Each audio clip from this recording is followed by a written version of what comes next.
আসসালামু আলাইকুম। আপনি আপনার প্রিয় মানুষটিকে বাঁচাতে জীবন বাঁচিয়ে রেখে পথে নেমেছেন।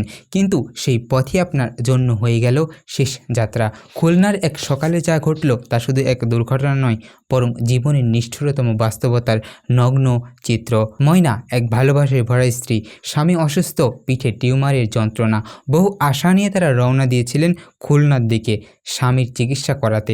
অ্যাম্বুলেন্সের ভিতরে হয়তো তিনি মনের মধ্যে সাজিয়ে নিচ্ছিলেন নতুন দিনের স্বপ্ন। অপারেশন শেষে স্বামীকে সুস্থ দেখতে পাবেন, আবার স্বাভাবিক জীবনে ফিরবেন।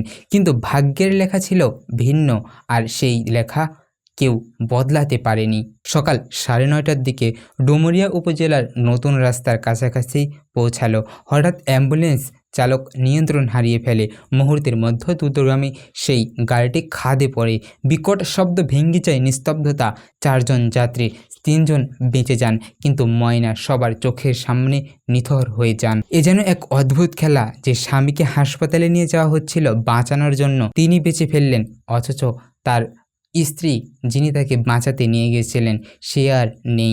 ভাবুন, এক মুহূর্ত আগেও তিনি ছিলেন জীবন্ত, আশাভরা, আর পরের মুহূর্তের শুধু নীরব দেহ হয়ে গেলেন। স্থানীয়রা ছুটে আসে, আহতদের দ্রুত উদ্ধার করে ডুবুরিয়া হাসপাতালে নিয়ে যাওয়া হয়। ডাক্তাররা চেষ্টা করছিলেন, কিন্তু ময়না তখন আর ফিরলেন না। এটাই ছিল শেষ কথা, এটাই ছিল শেষ সত্য। পুলিশ ঘটনাস্থলে এসে আইনি প্রক্রিয়া সম্পন্ন করে মরদেহ পরিবারের কাছে হস্তান্তর করে।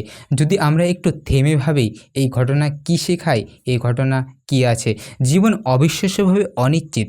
আপনি যতই পরিকল্পনা করুন, ভবিষ্যতের চিত্র আঁকুন, ভাগ্য কখন কোন অধ্যায় খুলে দিবে আমরা কেউই জানি না। প্রতিটি সকাল হয়তো শেষ সকাল হতে পারে, প্রতিটি বিদায় হয়তো শেষ চিরবিদায়ও হতে পারে।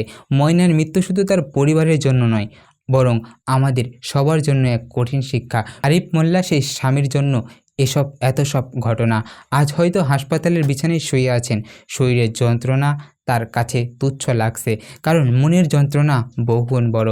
যাকে পাশে পাওয়ার জন্য স্বপ্ন দেখছিলেন, যিনি আজ আর নেই। স্বামীর চোখে হয়তো অশ্রু। হয়তো আমরা কেউই ভাগ্যের সাথে যুদ্ধে জিততে পারবো না, কিন্তু যা পারি তা হলো প্রতিটি মুহূর্তকে অর্থবহ করে তোলা।